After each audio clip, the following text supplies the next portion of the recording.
Et bah là, on peut dire qu'on se l'écaille. Et pas qu'un peu, hein. Et vu qu'on se l'écaille, eh ben je mange. Et comme je mange, eh bien je fais de l'ASMR. Mais pour faire de l'ASMR, il faut du bon matos. Et pour avoir du bon matos, il faut savoir quoi acheter. Et pour savoir quoi acheter, eh bien il faut regarder cette vidéo. Incroyable cette intro, n'est-ce pas ? Il est loin le temps où les gens utilisaient YouTube pour partager leur dernière visite aux zoos. Les années passant, la plateforme s'est professionnalisée et elle a vu émerger d'innombrables créateurs. Des créateurs qui sont, pour la plupart, animés par la même passion. Transmettre une émotion, une connaissance, une plaisanterie, peu importe ce que vous recherchez, normalement, ce contenu se trouve sur YouTube. Et après des années passées à consommer les vidéos des autres, vous ressentez aujourd'hui le besoin impérieux de transmettre à votre tour vos connaissances. Et donc, de devenir youtubeur ou youtubeuse. Mais voilà, quand on se lance, on se pose plein de questions. Et bien sûr, je n'ai pas la prétention de tout savoir, loin de là, mais le peu que j'ai appris, eh bien, j'ai envie à mon tour de vous le transmettre. Ce qui nous amène justement à cette vidéo, une vidéo qui a principalement deux objectifs. Le premier est simple, il s'agit de vous montrer un petit peu l'envers du décor et donc ce qu'il se passe derrière la vidéo que vous êtes en train de regarder. Parce que là, on est entre nous, ça a l'air hyper cool, hyper naturel, mais croyez-le ou pas, derrière, il y a énormément de préparation. Et le deuxième objectif, eh bien, c'est tout simplement de vous présenter du matériel qui pourrait convenir au lancement d'une chaîne YouTube, mais surtout vous aider, eh bien, à prioriser le matos à acheter. Parce que non, contrairement à ce qu'on pourrait penser, le plus important quand on lance sa chaîne, ce n'est pas la caméra. Mais ça, on y revient juste après. Quoi qu'il en soit, vous trouverez dans la description de la vidéo des liens pointant vers tous les produits que je vous présente. Et je tiens à le préciser en toute transparence, ces liens sont pour la plupart, voire quasiment tous, affiliés. Ça veut dire quoi? Ça veut dire que si vous commandez un produit par le biais d'un de ces liens, moi je vais toucher une petite commission. Mais vous, ça ne vous coûte pas plus cher. En gros, c'est du gagnant-gagnant.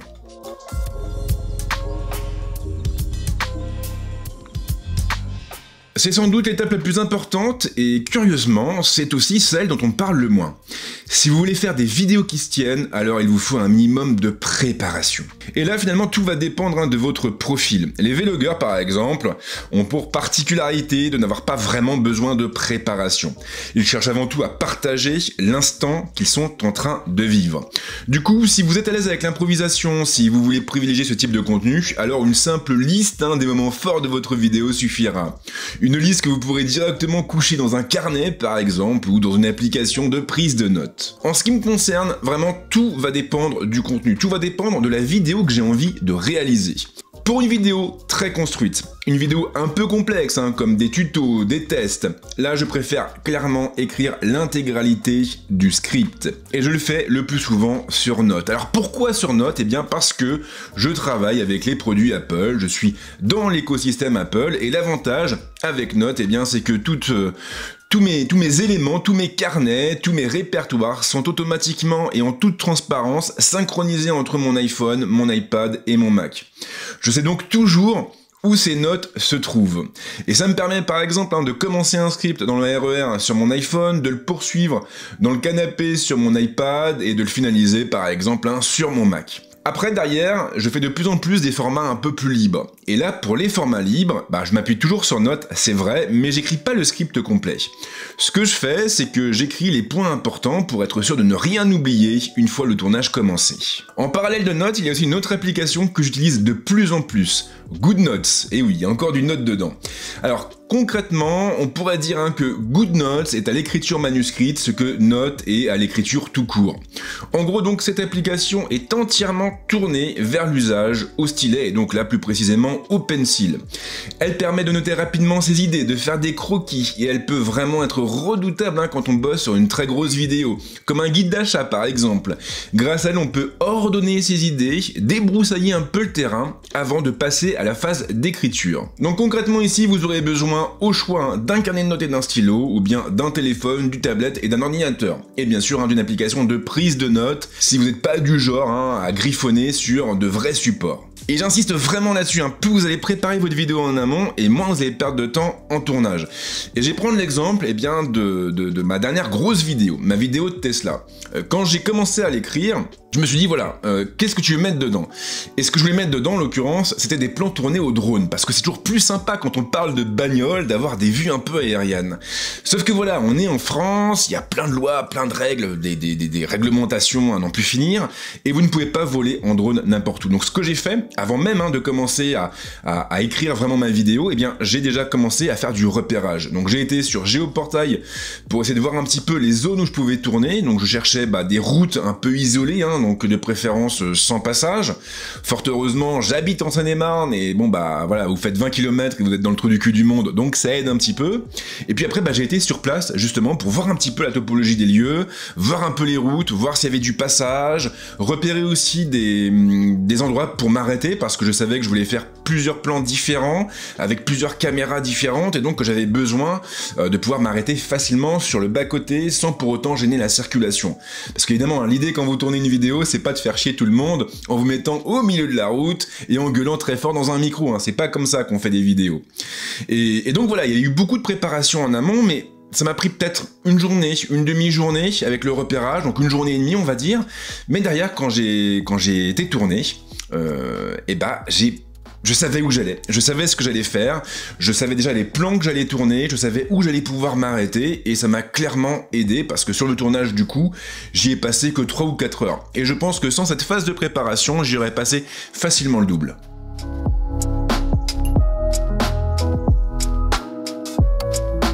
Vous avez votre script ou votre plan, bravo. Maintenant, il va falloir vous remonter un peu, vous retrousser les manches et passer au vif du sujet, et donc au tournage. Et pour tourner une vidéo, eh bien, chers amis, il faut du matériel. Et ici, le plus souvent, on pense d'abord à la caméra. C'est en tout cas ce que moi j'ai fait. Après avoir fait mes premières armes avec un Nikon D810, hein, oui, je sais que ça remonte, je suis passé sur un Panasonic GH5 avant de basculer finalement sur le Sony A7 III. Et désormais, hein, c'est avec un Sony A7 IV que je filme toutes mes vidéos. Enfin, avec lui, mais aussi avec 3 optiques principales, à savoir un 24-70 mm GM, un 90 mm macro et un 50 mm 1.8. Et là, on est à peu près sur une enveloppe de 6 000 €. Et normalement, si vous vous lancez sur YouTube, vous n'avez pas ce budget-là. Enfin, sauf si vous êtes très riche, ou sauf si vous avez une activité dans ce domaine, hein, si vous faites par exemple de la captation vidéo sur des mariages, des événements, où là, oui, vous devez déjà avoir quand même du matos. Mais la bonne nouvelle, hein, c'est que vous avez d'autres options, d'autres solutions, vous n'êtes pas obligé de prendre le même matos. Chez Sony par exemple, on va avoir l'Alpha 6600 qui est proposé autour des 1 600 €, ou encore l'Alpha 6400 qui tourne autour des 1 000 € quand il est en promo. Alors c'est déjà une belle somme, mais si c'est trop cher, vous avez encore une autre option. Et cette autre option s'appelle Panasonic. Là, je peux citer par exemple le Lumix GX80, qui reste une valeur sûre pour débuter et qui coûte 548 €. Vous avez aussi le G80, qui tourne autour des 800 €, ou même le G7, qui est tombé à moins de 750 €. Et si vous avez plutôt un profil de vlogueur, alors vous pouvez vous tourner vers des action cam un peu pensés pour. Je pense notamment à la DJI Pocket 2 ou même à la DJI Osmo Pocket qui coûtent respectivement moins de 400 et moins de 350 €, soit un excellent rapport qualité-prix. Maintenant, je vous avoue que les années passant, je suis un petit peu revenu sur cette profusion technique. Au début, j'étais là, je voulais absolument avoir la meilleure caméra possible. Alors, je lisais plein de comparatifs ultra techniques, ce qui m'a d'ailleurs appris pas mal de choses, mais clairement aujourd'hui, vous n'avez besoin que d'un smartphone pour filmer. Faut le dire, vous prenez l'iPhone 14 Pro, même l'iPhone 13 Pro, même l'iPhone 12 Pro, ça reste des caméras avec 3 focales différentes, vous avez un ultra grand angle, un téléobjectif, vous avez une stabilisation d'enfer, et puis surtout, derrière, vous avez aussi des applications qui sont juste démentielles. Alors après, ce qui est bien, c'est que vous pouvez aussi accessoiriser votre iPhone ou votre smartphone Android pour faciliter le processus de captation. Et là, je vais pas vous présenter des accessoires parce qu'en fait, j'avais déjà réalisé une vidéo sur le sujet. Une vidéo qui a été mise en ligne, si je me trompe pas, l'année dernière et qui est assez sympa. Je vous présente notamment des cages pour iPhone ou pour smartphone Android, mais aussi des lumières, des petits microphones, bref, de quoi démarrer tranquillement dans la captation vidéo avec un smartphone. Donc en gros, la caméra, vous n'êtes pas obligé d'investir. Par contre, il y a une chose sur laquelle vous n'avez pas le droit de faire des compromis. La lumière. Parce qu'à choisir, il vaut mieux une belle lumière et une caméra un peu passable plutôt qu'une très bonne caméra et une lumière. Alors ici, ce ne sont pas les références qui manquent, hein, vous en avez pour tous les prix, clairement, toutes les tailles. En ce qui me concerne, j'utilise deux lampes de chez Falcon Eyes, la SO68 TDX2 et la SO28 TD. La première me sert de lumière principale, elle est placée à ma droite et donc à votre gauche dans la vidéo. La seconde, c'est la lumière secondaire qui permet de déboucher un peu les ombres et d'éviter qu'une partie de mon visage soit dans le noir. Et donc elle est située de l'autre côté à ma gauche et donc à droite quand vous regardez la vidéo. C'est franchement un budget, hein. Les deux lampes, j'en ai eu pour à peu près 800 € avec les batteries qui vont bien, mais elles sont vraiment géniales, elles diffusent une lumière très très douce, elles permettent de changer la température, et sur la grande, on peut même lancer des scénarios pour simuler des ambiances lumineuses comme des orages. Maintenant, si vous commencez, inutile de taper aussi haut, vous avez plein d'autres lumières qui peuvent convenir et qui sont beaucoup moins chères. Perso, j'avais commencé avec les Neewer 660, des panneaux LED qui sont livrés avec un diffuseur, et qui coûte à peu près 100 € pièce. Alors 100 € pièce, sans les pieds, je précise bien, les pieds vous devez les acheter à part. Maintenant clairement on est sur des lumières qui font l'affaire et qui suffiront amplement à vos débuts. Je crois que j'avais passé à peu près 3 ans dessus pour vous dire. Et si c'était encore trop cher, vous avez aussi ce kit qui est assez sympa et qui regroupe 2 lumières, 2 pieds et une sacoche de rangement pour seulement 220 €, avec une remise qui le place en ce moment à 187 €. Donc la lumière c'est hyper important, mais c'est pas la seule priorité. Il y a une deuxième priorité. Et cette seconde priorité, les amis, c'est le son, l'audio. Parce que clairement, là encore, c'est prouvé, vous pouvez faire le test vous-même, mais à choisir, les internautes préfèrent une image et un son d'exception, plutôt qu'une image magnifique et un son horrible. Et là, clairement, ce ne sont pas les références qui manquent. Et d'ailleurs, je vais être honnête avec vous, j'ai dépensé des fortunes dans les microphones. Pourquoi j'ai dépensé des fortunes? Parce que j'en ai acheté plein. Et la plupart d'entre eux, eh bien, ils sont dans le placard. Alors pourquoi ils sont dans le placard? Parce qu'en fait, ils me donnaient pas ce que je voulais, ils me donnaient pas satisfaction, j'arrivais pas à en tirer du bon, et c'est vrai que j'ai beaucoup plus de facilité, je vous le dis franchement, à retoucher une image qu'à retoucher du son. J'ai pas les meilleures oreilles du monde, j'ai fait des otites à répétition quand j'étais bébé, ce qui fait qu'il y a des fréquences que je capte même plus, mais voilà, le fait est que pour moi, le son, c'est vraiment beaucoup plus compliqué à retoucher que l'image.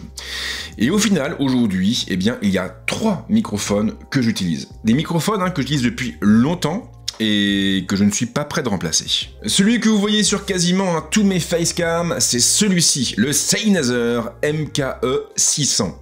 Il coûte 275 €, mais il est proprement incroyable et vous pourrez même le monter sur une perche ou directement sur votre boîtier. Attention en revanche, car il est alimenté par une pile, et du coup vous aurez tout intérêt à en avoir de côté au cas où. J'ai également utilisé pendant un moment le Shure MV7, qui était vraiment génial, mais qui coûtait 329 €. Un Shure MV7 qui fonctionne en USB ou en XLR. Sauf que, voilà, ce qui s'est passé, c'est qu'un jour, en le branchant, le port, le connecteur USB, micro USB en plus, c'est même pas l'USB type C, il s'est enfoncé dans le microphone. Oui, il s'est barré, ce et ce au bout d'une semaine seulement quand même. Alors j'ai été fouiner un peu sur internet et j'ai vu qu'il y avait plein de gens qui avaient le même problème que moi, et clairement c'est hyper décevant parce que derrière le son était vraiment fou. Et du coup je l'utilise encore aujourd'hui pour certains projets en voix off, mais uniquement branché en XLR, et là j'ai réussi à négocier avec Amazon un remplacement. Mais voilà, si vous le prenez, sachez que le connecteur micro USB c'est de la... Mais en extérieur, figurez-vous que je n'utilise aucun de ces microphones, ce serait beaucoup trop simple autrement. En fait, mon choix en extérieur, en déplacement, s'est porté sur le DJI Mic. Un kit micro qui est franchement hallucinant, et aussi bien par sa forme que par ses performances. Déjà, le format, moi franchement je le trouve génial. Vous avez une espèce de boîte de charge un peu comme avec des AirPods, et vous avez les 2 émetteurs et le récepteur qui sont dedans avec 2 fiches.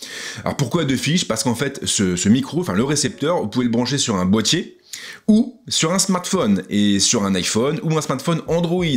Vous avez deux connecteurs, un connecteur USB type C et un connecteur Lightning, et ça c'est vraiment le top parce que ça veut dire que ce kit micro, bah en fait il est ultra polyvalent. Vous allez pouvoir l'utiliser quand vous faites vraiment de la vidéo posée avec votre boîtier, mais aussi quand vous êtes en mode vlog avec votre iPhone, et vous aurez à chaque fois une très bonne qualité sonore. En prime, figurez-vous aussi que les émetteurs sont capables de stocker les pistes audio directement sur leur espace de stockage, ce qui vous permet ensuite de les récupérer dans votre logiciel de montage. Ça c'est hyper pratique quand on a envie d'avoir une piste de sauvegarde par exemple. Voilà, vous filmez avec votre boîtier, vous n'êtes pas sûr que l'enregistrement se fasse bien, bah, vous avez une seconde piste qui est stockée sur le microphone et qui vous permet de retrouver un son correct en cas de problème. Alors après attention quand même, parce que le son que vous entendez là dans la vidéo, c'est pas le son qui sort du microphone, pas du tout. En fait, bah, même si j'aime pas ça, j'ai retouché le son. J'ai modifié les fréquences de ma voix pour effacer en fait tous les sons parasites. J'utilise aussi un DSR comme ça, voilà, c'est magnifique, belle imitation, bravo. J'utilise aussi un système de normalisation du son pour éviter les pics quand je gueule, pour faire un truc un peu clean.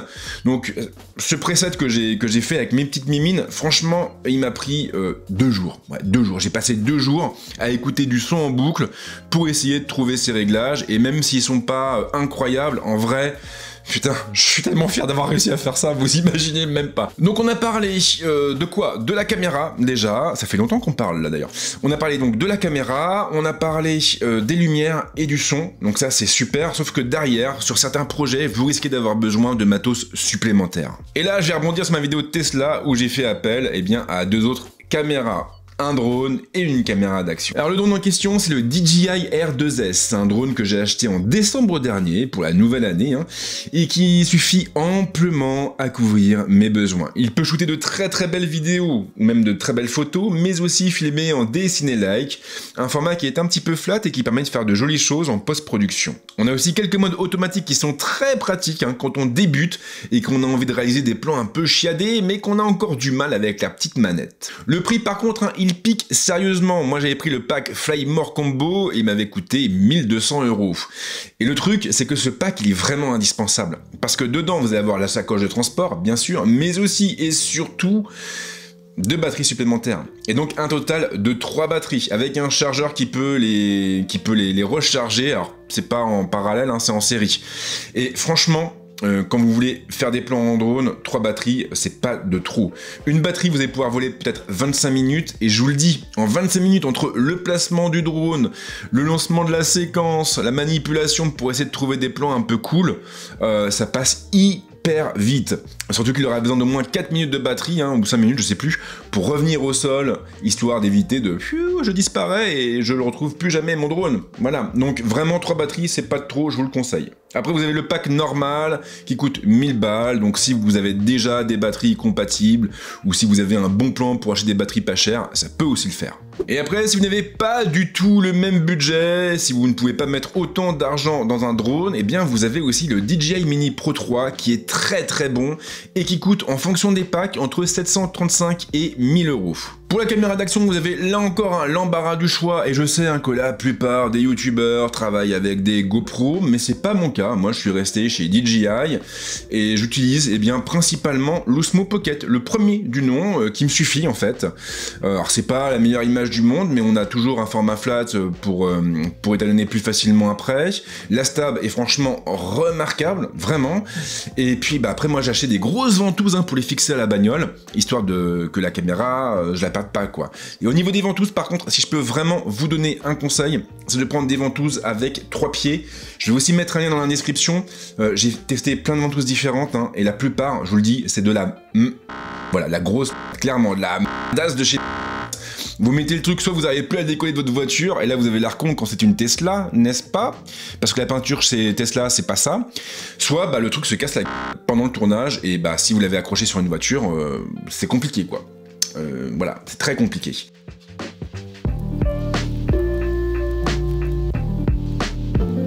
Votre vidéo a été tournée, c'est magnifique, mais maintenant vous devez la monter. Et quand je dis la monter, ça veut pas dire monter dessus, ça veut dire en faire quelque chose. Prendre les rushs que vous avez filmés, les assembler avec des pistes audio, tout le bordel qui va bien, les effets, la colo, pour avoir une vraie vidéo. Et ça c'est pas facile. C'est pas facile, mais ça commence avec deux trucs relativement simples à appréhender. Le bureau et la chaise. Deux composantes que vous ne devez surtout pas sous-estimer. Pensez bien que le montage vidéo, c'est au minimum, j'ai bien au minimum 50% de la vie d'un youtubeur. Ça veut dire que vous avez passé des heures sur votre chaise, des heures sur votre ordinateur. Et donc, il faut vous assurer d'un minimum de confort, ne serait-ce que pour votre santé. Et croyez-moi, après avoir passé des années entières posées, avachis sur des chaises pas confortables du tout, je peux vous assurer que ce n'est pas gadget. Votre corps vous remerciera. Et en ce qui me concerne, c'est FlexiSpot qui m'équipe avec un chouette bureau assis debout et une chaise ergonomique. Le bureau, vous le connaissez déjà, je vous l'avais présenté cet été dans ma vidéo setup. Et comme tous les bureaux de la marque, il peut se relever ou s'abaisser. Il permet donc de travailler debout, un bon moyen d'échapper à la sédentarité. J'aime aussi beaucoup le plateau en bambou, franchement je le trouve hyper classe. J'avais très peur de m'en lasser, mais finalement, pour moi aujourd'hui, c'est comment dirais-je, c'est presque une histoire d'amour. Voilà, j'adore le bambou, et là j'avoue que ça rend hyper bien, ça illumine un peu le studio, et quand je fais des plans de produits qui sont sur le bureau, ça rend hyper bien. La chaise par contre est nouvelle, et après avoir passé plusieurs années les fesses posées sur une chaise gaming chère et pas du tout confortable, j'ai finalement switché sur une chaise BS11 Pro proposée à 449 € par FlexiSpot. Et d'ailleurs il me semble qu'en ce moment vous avez un code promo de 50 €, mais il faut aller voir sur le site. Et quoi qu'il en soit, je ne le regrette absolument pas, donc c'est une chaise qui est hyper confortable déjà, c'est vrai, mais surtout elle peut se régler et s'adapter à toutes les morphologies. Elle vous donne la main sur la hauteur de l'assise ou encore sur l'angle du dossier, c'est vrai, mais aussi sur la hauteur des accoudoirs. FlexiSpot a aussi été très futé et la marque a opté pour des toiles en maille respirante. Ça veut dire que le dossier et le siège laissent passer l'air. Du coup, ça respire dans votre dos et sous vos fesses. Alors c'est magique, c'est vrai, maintenant c'est un vrai budget et je peux comprendre que ce soit compliqué pour vous, mais vraiment ne faites pas l'impasse sur une bonne chaise. Le bureau encore, bon voilà, vous pouvez négocier une planche, un tréteau, deux tréteaux plutôt, c'est mieux, pourquoi pas, mais la chaise vraiment ne faites pas d'économie là-dessus. Alors ensuite vous avez le gros morceau du setup, à savoir le MacBook Pro. Un MacBook Pro, donc c'est celui de 14 pouces et qui est animé par une puce M1 Max et que j'avais acheté en 2021, enfin fin 2021, c'est pas le dernier modèle. Et donc ce MacBook Pro, il a aussi 32 Go de mémoire vive et 512 Go de stockage. D'ailleurs j'ai vu que le dernier modèle démarrait à 1 Tera, voilà, ça me fait mal à l'ego, mais c'est pas grave. Donc ça c'est vraiment une très belle bête qui me permet de faire tous mes montages et qui ne se fait surtout jamais entendre. Et là bon, je sais que j'ai m'attiré les foudres de certains abonnés, mais aujourd'hui, niveau laptop, vous n'avez pas mieux. Voilà, vous n'avez pas mieux, pourquoi? Parce que, alors vous avez bien sûr des laptops concurrents qui vont être puissants, mais dans ce cas-là, ils vont ventiler, ils auront une autonomie. Vous avez des laptops concurrents toujours qui ont une super autonomie, qui ne font jamais aucun bruit, mais qui du coup n'ont pas de puissance. Là en l'occurrence, vous avez la puissance, ce qui est indispensable pour le montage vidéo. N'oubliez pas que vous jouez avec des rushs en 4K, et que peut-être qu'un jour vous jouerez aussi avec des rushs en 8K, allez savoir, avec plein d'effets, trucs de colo, etc. Vous avez aussi l'autonomie. Clairement, quand je bouge avec le MacBook Pro, j'ai jamais réussi à vider sa batterie. Je crois qu'en bureautique, on doit être à 7 ou 8 heures. En montage vidéo, j'ai dû atteindre les 4 ou 5 heures. Bon, ça laisse clairement de marge. Et puis, bien sûr, vous avez le silence. Il ne fait pas de bruit. Voilà. Les seules fois où je l'ai entendu, je peux les compter, franchement, sur les doigts des deux mains. Et c'était vraiment sur des exports de vidéos très lourdes, vraiment très lourdes et en plein été, alors qu'il faisait 40 degrés à l'ombre, quoi. Sinon, je l'entends jamais. Et c'est hyper confortable quand vous l'avez juste à côté sur le bureau. Voilà, vous avez un appareil qui est silencieux, mine de rien, ça fatigue moins à la fin de la journée. Et ce MacBook Pro, finalement, je l'utilise de deux manières différentes. Comme un laptop quand je suis en déplacement ou lorsque je monte au studio pour trouver un petit peu de calme, et comme un ordinateur de bureau quand je me pose à mon bureau, forcément. Et là, tout ce que j'ai à faire, c'est de connecter un seul et unique câble. One Cable. Un câble qui est directement connecté au dock Thunderbolt posé derrière. Un dock sur lequel est relié mon écran 4K 34 pouces de chez LG, mais aussi les différents périphériques que j'utilise, à commencer par mon SSD Samsung T5 de 1 Tera. Ce qui nous amène, devinez quoi, au stockage. Alors sur Mac, vous l'avez sans doute vu, mais Ouais, le stockage coûte quand même assez cher, hein, même très cher. Et c'est la raison pour laquelle l'année dernière, mon choix s'est porté sur le modèle équipé de 512 Go de stockage. J'ai préféré investir sur la puissance de traitement. Alors pourquoi j'ai fait ça? Parce que je savais que derrière j'avais quand même des solutions au niveau du stockage. Et concrètement donc je travaille sur 2 niveaux. Ça fait ultra pro quand vous dites ça. Donc déjà j'ai mon SSD pour les montages en cours. Donc SSD qui est branché comme je viens de le dire sur mon dock Thunderbolt et sur lequel en fait je transfère tous les rushs quand je les sors de la carte SD de mes caméras. Donc mes rushs, je les mets sur le SSD et ils restent sur le SSD tant que j'ai pas fini le montage. Une fois que le montage est fini, que la vidéo est exportée, uploadée, voire mise en ligne, et bien là, je prends mon dossier, je prends mon projet et je le transfère sur un NAS. Et là, bon, par contre, j'ai quand même 3 NAS pour l'archivage. Parce que oui, je ne stocke quasiment rien sur le Mac à part les logiciels. Alors là, vous allez me dire, ouais, c'est super, t'as un setup qui est cool, mais moi, je peux pas m'acheter tout ça. Et c'est normal parce qu'entre les NAS, le Mac, le stockage de la caméra, on arrive sur des tickets à 20 000 boules, quoi. Mais voilà, en vrai, aujourd'hui, vous n'avez pas forcément besoin de tout ça pour vous lancer. Et je pense que vous pouvez parfaitement vous contenter, entre guillemets, je dis bien entre guillemets, des MacBook Pro les moins chers ou même d'un MacBook Air Apple Silicon. Et je pense que si je vais tout recommencer aujourd'hui, si je vais racheter un ordinateur, je partirai sur un MacBook Air M2. Pas forcément le modèle de base, parce qu'il n'y a pas beaucoup de stockage. Je partirais sur le modèle avec 512 Go de stockage, et je partirais sur un SSD pour les projets en cours, un SSD externe, et puis Thunderbolt, je précise, et puis peut-être un gros disque dur pour l'archivage. Bon, sachant qu'en plus, en vrai, au niveau de l'archivage, vous n'êtes pas tenu de tout conserver non plus, quoi. Vous conservez uniquement les plus beaux projets, pas les trucs que vous avez pu produire il y a très très longtemps. Voilà, moi j'ai tout viré, parce que j'en ai fait de la J'en fais d'ailleurs peut-être encore aujourd'hui, allez savoir. Donc le MacBook Air M2 est très très bien, et il est assez puissant pour faire tourner de gros logiciels. Et justement, puisqu'on en parle, on va parler un peu logiciel de montage. Ouais. Et donc je monte sur Premiere Pro. Voilà. Alors vous allez me dire, mais attends, t'es teubé ou quoi? Pourquoi tu me montes pas sur Final Cut? T'es sur Mac. C'est vrai. Alors en fait, ce qui s'est passé, c'est que j'ai acheté Final Cut parce qu'il y a très très longtemps, j'étais sur Mac. Et donc je montais toutes mes vidéos, que vous ne connaissez pas parce qu'elles sont nulles, c'est d'avant, il y a très très longtemps. Donc ces vidéos, je les montais directement sur mon iMac 27 pouces à l'époque, et donc sur mon iMac 27 pouces avec Final Cut. Et après, je suis passé sur Windows 10. Voilà, c'était extrêmement gênant, mais bon. Donc je suis passé sur Windows, je me suis retrouvé sur une tour, et là, Final Cut, ça marchait plus. Donc j'ai switché sur Premiere Pro. Alors au début, j'arrivais pas du tout, et puis j'ai fini par comprendre un peu la logique du logiciel, et puis surtout j'ai commencé à créer des presets, à créer des luttes, à créer plein de trucs pour Premiere Pro, et qui malheureusement ne fonctionnent que sur Premiere Pro. Donc si je devais re-switcher sur Final Cut, je devrais du coup tout refaire. Et c'est hyper emmerdant parce qu'en vrai, avec les presets, les effets, tout ce que j'ai pu créer sur Premiere Pro, le montage me prend moins de temps qu'il ne devrait. Ça va finalement assez vite, pour le son, je vous l'ai dit, j'ai mon preset, je l'applique directement sur la piste audio. J'ai 2 cams, donc je prends les deux vidéos, je les synchronise avec la piste du son, après je fais mes cuts, machin, j'applique un calque d'effets sur lequel je balance ma lutte. Pour les transitions, j'en fais de moins en moins, mais quand j'ai besoin de faire une transition, elle est déjà créée, les objets graphiques sont déjà créés, les maquettes machin sont déjà créés. Et donc il faudra que je refasse tout ça sur Final Cut. J'avoue, j'ai un peu la flemme. Et surtout, j'ai pas trop le temps, parce que quand je bosse pas, je m'occupe quand même de mes enfants et de ma chienne. Voilà, et je vais à la piscine. Mais il n'est pas dit que je ne re-switche pas sur Final Cut un jour, parce que le gros problème de Premiere Pro, c'est quand même le prix. Ouais, ça me coûte 250 balles l'année, parce que là encore maintenant c'est des abonnements, et entre donc la licence pour Premiere Pro et la licence pour Photoshop plus Lightroom, je dois arriver à peu près à 400 balles de licence chez Adobe. Bon, ça commence à chiffrer.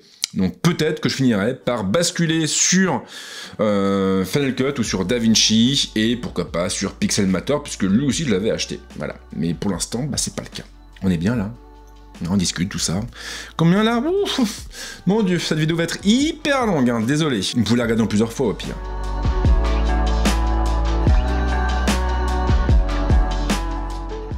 Et voilà donc pour tout ce que j'avais à vous dire sur le matos indispensable pour vous lancer sur YouTube, sauf que tout ça, c'est pas le plus important. En fait, pour moi, il y a vraiment 3 choses qui me paraissent hyper importantes. En tout cas, il y a 3 choses que j'ai vraiment apprises en faisant des vidéos. La première, c'est que ce qui compte, c'est pas l'image, c'est pas le son, c'est pas la lumière, c'est pas l'exposition, c'est pas le cadrage ou le mouvement. Ce qui compte, c'est le message. Si votre vidéo est chiante, peu importe que l'image soit géniale, peu importe que le son soit parfait, personne n'aura envie de la regarder. Donc il faut réussir à capter l'attention des gens, ce qui est de moins en moins simple, parce que les gens, malheureusement, ils ont de moins en moins de temps libre. Ils peuvent pas se permettre de se poser pendant 1 heure devant leur télé, devant leur smartphone, en tout cas pas sur YouTube. Donc le temps d'attention a diminué, ça c'est un fait établi. Mais voilà, il faut que le message soit là. Il faut qu'il y ait quelque chose. En fait, il faut qu'il y ait un sens dans ce que vous filmez. Alors vous allez me dire, mais si je le filme moi-même, c'est quoi le sens? Là, effectivement, peut-être que vous n'avez pas forcément besoin d'avoir du sens, mais focalisez-vous dans ce cas-là sur la connexion que vous allez créer avec les gens qui vous regardent. Parce que c'est ça, en fait, qui distingue le bon youtubeur du youtubeur qui n'intéresse pas. C'est cette connexion que vous allez créer avec les gens. Et c'est vraiment ça qui est le plus dur à atteindre. Je vous le dis, je vous le dis parce que c'est ma faiblesse. J'en ai parfaitement conscience. Voilà, sur le plan technique, c'est pas parfait ce que je fais, loin de là. Je suis quand même hyper content de l'image que j'arrive à produire. Je suis relativement content du son. Voilà, je me suis pas mal amélioré et ça me fait toujours plaisir de m'améliorer techniquement. Sauf que je sais que derrière, ce que j'arrive pas à faire, en tout cas pas toujours, c'est de créer cette connexion avec les gens qui me regardent, parce que c'est très dur d'être à l'aise et d'être naturel devant une caméra, même si vous êtes chez vous, même s'il y a personne autour, c'est hyper difficile, vous êtes là, vous parlez à un objectif, quoi. Voilà, le truc, il me regarde même pas, enfin, je sais pas, tu me regardes pas, en vrai, t'es juste là, t'es fixé sur moi, j'ai mon retour vidéo à côté, ouais, super, je me vois, ouais, l'image est belle, je suis un petit peu exposé, un petit peu trop exposé, mais bon, c'est joli, mais c'est hyper dur. C'est hyper dur parce que vous avez aussi peur constamment d'être jugé. Vous savez que vous avez des gens qui vont être là, qui vont chercher le moindre truc, la mèche qui va pas, je sais pas, le rasage qui est pas parfait. Vous avez un trou de barbe, par exemple, vous avez toujours What 1000 gars qui vont être là, ouais, t'as un trou de barbe. Si vous êtes en surpoids, ça va être, ouais, t'es en surpoids. Si vous êtes une fille, c'est, ils sont où? Enfin voilà, c'est des trucs qui sont complètement cons, mais vous savez qu'il y aura des gens comme ça qui vont réagir comme ça. C'est pas la majorité des gens, attention.